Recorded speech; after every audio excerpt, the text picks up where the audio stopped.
le refais. Bonjour et bienvenue dans ce nouvel épisode. Aujourd'hui nous sommes lundi et comme tous les lundis c'est le Happy Lundi. La question du jour, comment développer mon compte Instagram sans utiliser les réels Instagram? A tout de suite.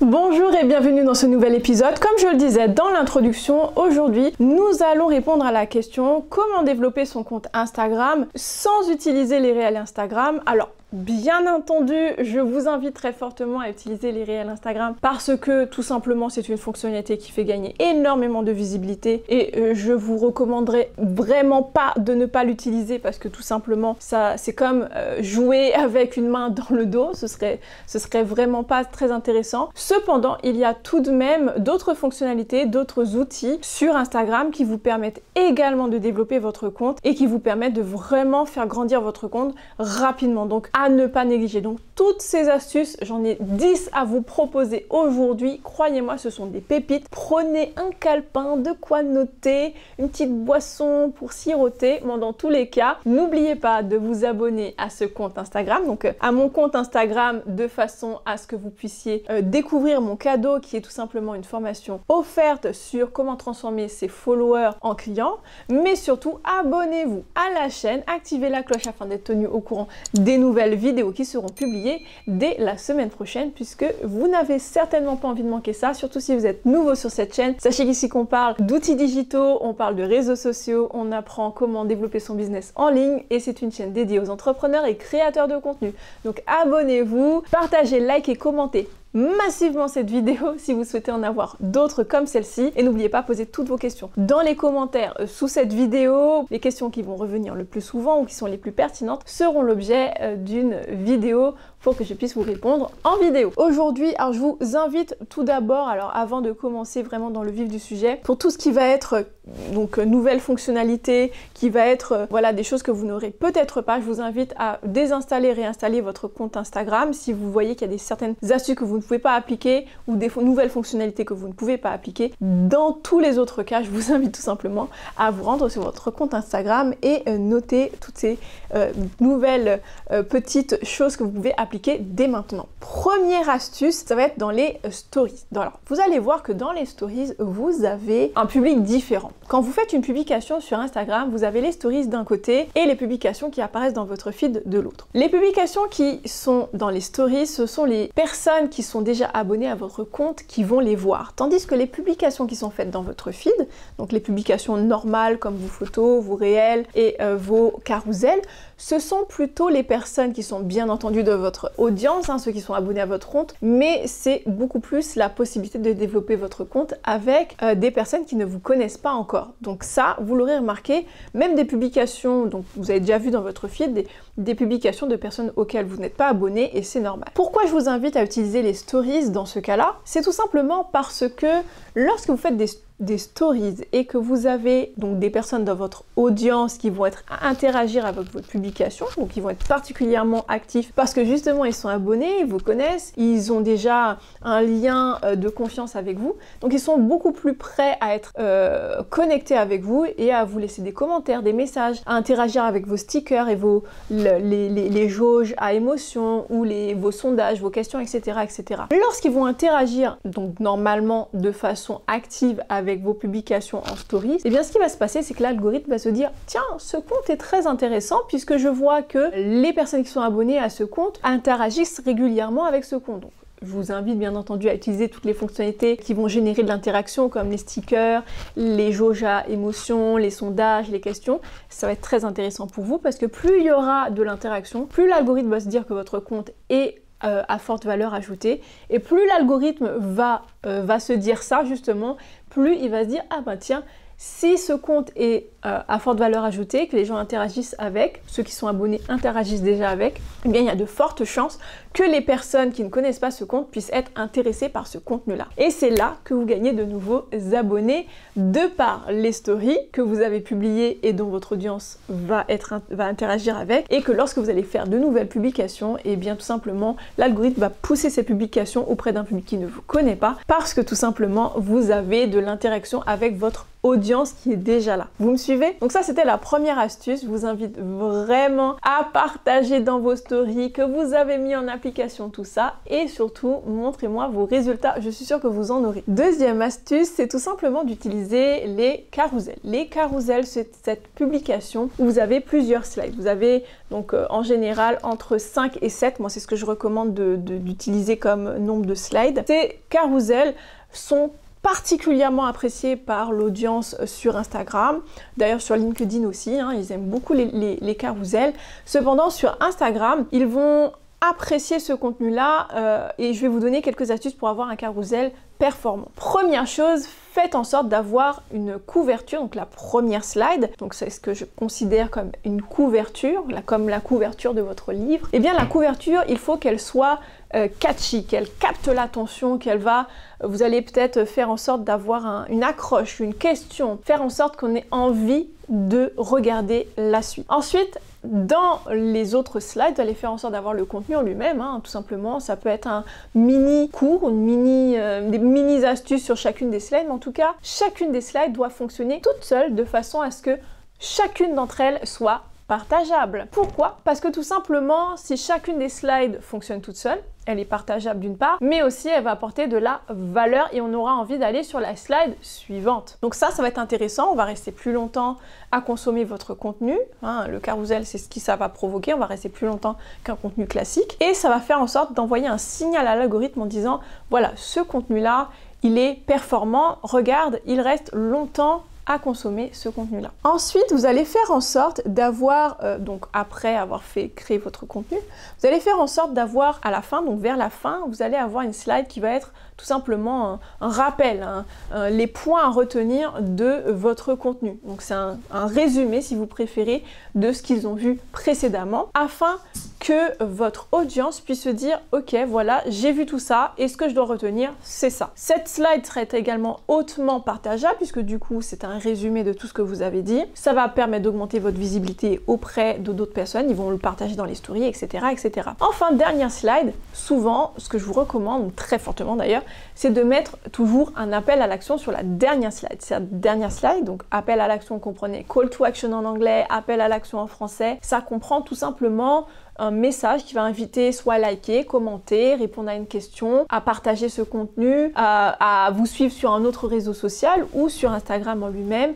En tout cas, ça va donner la possibilité à votre audience d'agir et le fait d'avoir cette action-là, eh bien, ça va booster, ça va créer de l'interaction et donc du coup booster la visibilité de votre publication. Troisième astuce, faire en sorte d'avoir un design, donc un univers de marque déjà qui va être cohérent. Donc vous avez un logo, certainement vous êtes entrepreneur ou créateur de contenu, vous avez forcément un logo, des couleurs que vous avez utilisées, des typos, donc ça on appelle ça un univers de marque, vous comprenez charte graphique, griffe, voilà, ce sont des synonymes pour dire la même chose. Vous allez faire en sorte que votre univers de marque, donc du coup vos designs de vos publications soient uniformes, donc il faut que vous utilisiez les mêmes couleurs, les mêmes typos, etc. Donc ça, qu'on puisse vous reconnaître, mais aussi il faut que vous ayez un design le plus simple possible. Je m'explique. Plus vous avez un design qui va être chargé, plus votre design va être complexe à décrypter, plus les gens vont avoir du mal à se dire je vais partager ce contenu. Soyez simple, soyez efficace et soyez evergreen, c'est-à-dire que ce soit un contenu souvent qui va être intemporel dans la majorité des cas, de façon à ce que vous les publiez maintenant, que vous les publiez dans quelques mois, ils soient encore exploitables et que les gens puissent continuer à liker, commenter, partager votre contenu. Autre astuce intéressante, faites en sorte que votre contenu soit hautement partageable. Comment on fait pour avoir un contenu hautement partageable? C'est déjà par avoir un contenu qui, même si vous faites en sorte d'avoir toujours votre copyright, l'URL de votre site web discrètement installé sur votre contenu, que ce soit un carousel, une publication simple, une photo ou un réel Instagram, mais ça va être quand même de faire en sorte de ne pas trop souvent de mettre votre photo. Je m'explique.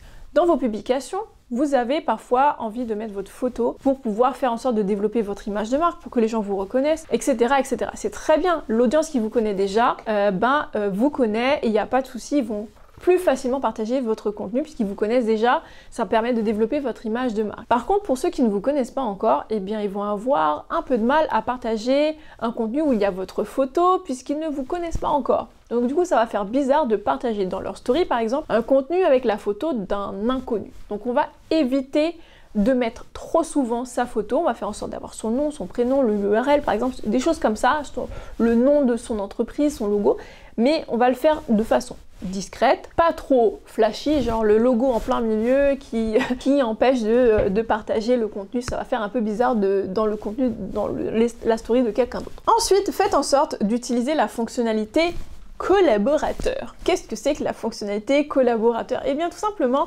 lorsque vous êtes sur Instagram, vous avez la possibilité, lorsque vous faites la publication d'un réel Instagram ou d'un carousel ou du contenu quel qu'il soit, vous avez la possibilité désormais de dire que ce contenu a été fait avec quelqu'un d'autre. Donc du coup, par exemple, imaginons que vous avez un réel ou un carousel, ce que vous voulez, que vous publiez. Quand vous êtes sur le point de publier, vous avez la possibilité de dire, voilà, ce contenu-là a été créé avec un collaborateur, parce que vous avez deux fonctionnalités. Taguer quelqu'un, donc taguer quelqu'un, c'est pas forcément un collaborateur, ça peut être une marque, un produit, quelqu'un que vous souhaitez, qui était présent dans la vidéo, par exemple. Mais par contre, le collaborateur, c'est une autre fonctionnalité. Lorsque vous allez taguer quelqu'un en étant collaborateur, vous pouvez mettre qu'une seule personne hein, pour information, eh bien votre contenu va être publié sur votre compte, mais aussi sur le compte de cette personne, parce que tout simplement, cette personne est indiquée comme un collaborateur. Donc par exemple, vous pouvez l'utiliser dans le cas où vous avez un compte principal comme moi, et vous souhaitez que ça soit également publié sur le compte secondaire que vous possédez et qui donc la thématique est intéressante pour les deux comptes. Par exemple, moi, Kelly Pioche, j'ai un compte Instagram principal, donc Kelly Pioche, et un compte secondaire qui s'appelle Digital Boss Ladies. Eh bien, si je tag mon compte secondaire Digital Boss Ladies comme étant collaborateur, eh bien, la publication va apparaître sur mon compte principal, mais ainsi que sur le compte secondaire, ce qui peut être très intéressant puisque ça va doubler tout simplement la publication, la visibilité de cette publication. Autre astuce très importante que je répète très souvent, analysez vos statistiques et surtout comprenez-les. Pourquoi il est important de regarder ces statistiques? Tout simplement parce que lorsque vous allez aller dans vos statistiques, vous allez pouvoir voir les publications qui sont les plus performantes, notamment en termes de likes, de commentaires, mais également savoir quelles sont les publications qui vous rapportent le plus d'abonnements, quelles sont les publications qui vous ont ramené des clics sur le lien de votre site web, qui vous ont rapporté des vues sur votre profil, etc., etc. Il n'y a pas que les likes et les commentaires qui comptent, il y a également tout ce qui va être autour des abonnements, donc les personnes qui vont vous suivre grâce à une publication, qui vous auront découvert par une publication. Mais ça peut aussi générer des clics sur le lien qui va se trouver sur votre bio ou le visite de votre profil. Et ça, ce sont des indicateurs beaucoup plus intéressants que juste le like et le commentaire. Faites en sorte d'avoir un mot-clé également dans non seulement dans vos légendes, mais aussi dans le nom de votre compte Instagram. Donc pas dans le pseudo qui se trouve tout en haut, mais juste en dessous. Vous avez un deuxième endroit où vous pouvez mettre votre nom et votre prénom. Vous pouvez y ajouter un mot-clé. Ça permettra aux gens qui ne vous connaissent pas de découvrir votre compte tout simplement en tapant le mot-clé en question et de vous découvrir par ce biais-là. Ensuite, je vais vous recommander très vivement 15 minutes avant, 15-20 minutes avant, 15-20 minutes après une nouvelle publication à être actif. Je m'explique. Quand vous êtes sur les réseaux sociaux, ce que vous voulez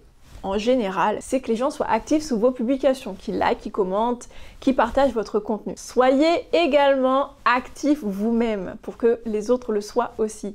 En répondant à vos messages privés, donc vos DM, répondez aux commentaires, partagez une story, soyez actifs en likant, en commentant et partageant le contenu de d'autres comptes qui vous intéressent également. Vous verrez que ça va générer par effet de boule de neige tout simplement des conséquences positives sur votre publication. Donc je m'explique, vous avez été actif 15 minutes avant, vous êtes actif 15-20 minutes après votre publication, la nouvelle publication. Ce qui se passe, c'est que les gens, ils reçoivent une notification qui vont leur dire « un tel a répondu à votre commentaire, un tel a répondu à votre message privé, un tel a partagé une nouvelle story ». Ce qui va se faire, de fil en aiguille, ils vont se retrouver sur votre profil et vont voir votre nouvelle publication et là vous avez plus de visibilité sur ce post que vous souhaitez booster justement. 9e astuce, vous allez tout simplement suivre une astuce que je vous ai déjà donnée dans plein d'autres vidéos mais que je répète parce que c'est très important. Ayez du contenu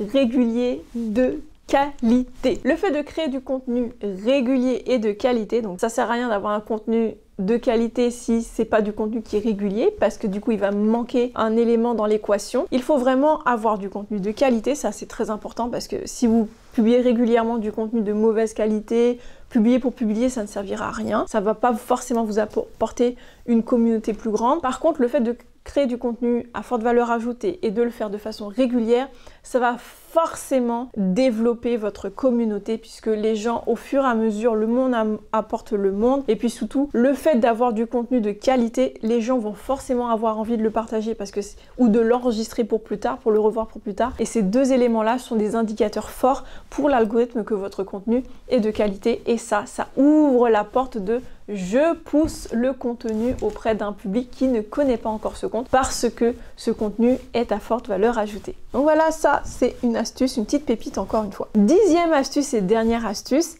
qui n'est pas des moindres, c'est tout simplement d'utiliser des mots-clés dans votre légende et bien entendu dans votre bio également. Pourquoi? Parce que le fait de mettre des mots-clés, donc qu'est-ce que c'est que des mots-clés? Par exemple, je suis dans le secteur du marketing digital, je suis consultante et formatrice en stratégie et transformation digitale. Je vais utiliser ces mots, donc transformation digitale, marketing digital, réseaux sociaux, branding, univers de marque, parce que ça fait partie de mon expertise et ça fait partie des contenus, des thématiques que je partage dans mon contenu. Le fait d'utiliser régulièrement ces mots-clés-là dans mes contenus, dans mes publications et dans surtout les légendes de mes publications, eh bien l'algorithme va pouvoir me catégoriser dans une thématique et du coup va pouvoir, quelqu'un qui ne me connaît pas encore va visiter le compte de quelqu'un qui fait du contenu dans les mêmes thématiques que moi, eh bien je vais avoir ma jolie petite tête qui va être proposée parce que tout simplement je rentre dans la même thématique et si cette personne apprécie du contenu dans la même thématique, eh bien il va peut-être également apprécier mon propre contenu.